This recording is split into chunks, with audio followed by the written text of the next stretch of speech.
Hello everyone, welcome to Bhumi's easy cooking. આજે હું આપને બતાવીશ કોઈ પણ વ્રત કે ઉપવાસમાં ખાઈ શકાય તેવા ફરાળી ઢોસા બનાવવા માટેની રીત।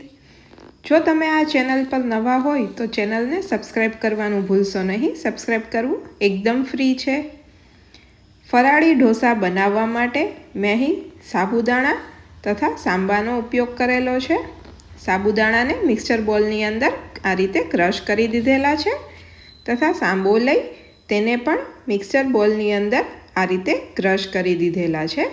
તો આ રીતે સાબુદાણા અને સાંબાને મિક્સર બોલમાં ક્રશ કરેલા છે। હવે એક વાસણની અંદર 3 ચમચી જેટલો સાંબાનો પાવડર ઉમેરવાનો છે।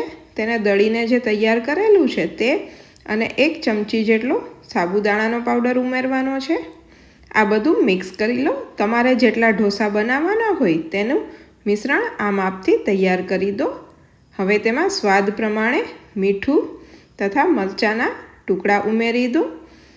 તેનું પ્રમાણ તમારા સ્વાદ પ્રમાણે વધારે ઓછું તથા તીખા મોળા પ્રમાણમાં લઈ શકો છો। ત્યારબાદ કોથમીરને ધોઈને ઝીણી સમારી દીધેલી છે। હવે તેમાં પાણી ઉમેરી દો અને તેને મિક્સ કરી દો। ધીમે ધીમે પાણી ઉમેરતું જવાનું છે અને મિક્સ કરતું જવાનું છે। બેટર એકદમ જ ઇઝીલી પડી જાય તે રીતે તૈયાર કરવાનું છે। તો આ રીતે પાણી ઉમેરતા જાઓ અને હલાવતા જાઓ। હજી બેટર થોડું ઘટ છે તો પાણી ઉમેરી દો અને તેને હલાવી દો।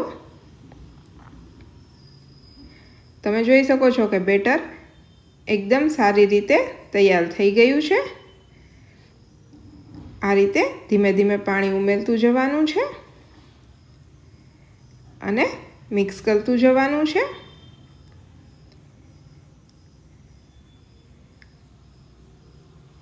જરૂર પડે થોડું થોડું પાણી ઉમેરતા જાઓ। આ રીતે બેટર તૈયાર થઈ ગયું છે।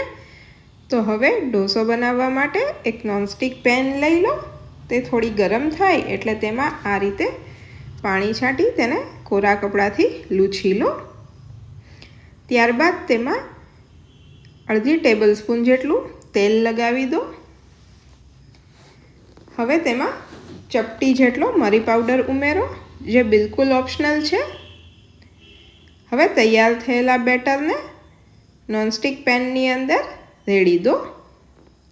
તમારે જે સાઈઝનો ઢોસો બનાવવાનો હોય તે પ્રમાણે તેને નોનસ્ટિક પેનની અંદર રેડી દો અને તેના ઉપર 4-5 ટીપા તેલના નાખો, જેથી તેનો ટેસ્ટ ખૂબ જ સરસ આવશે। તમે જોઈ શકો છો કે એક સાઈડ પર તે કૂક થઈ ગયું છે અને ઇઝીલી ઉથલી પણ જાય છે।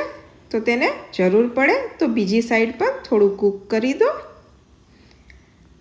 આ રીતે જે ઢોસો તૈયાર થયો છે તેમાં એક સાઈડ પર લાઇટ બ્રાઉન કલર થાય એટલે તેને સર્વિંગ પ્લેટની અંદર લઈ લો।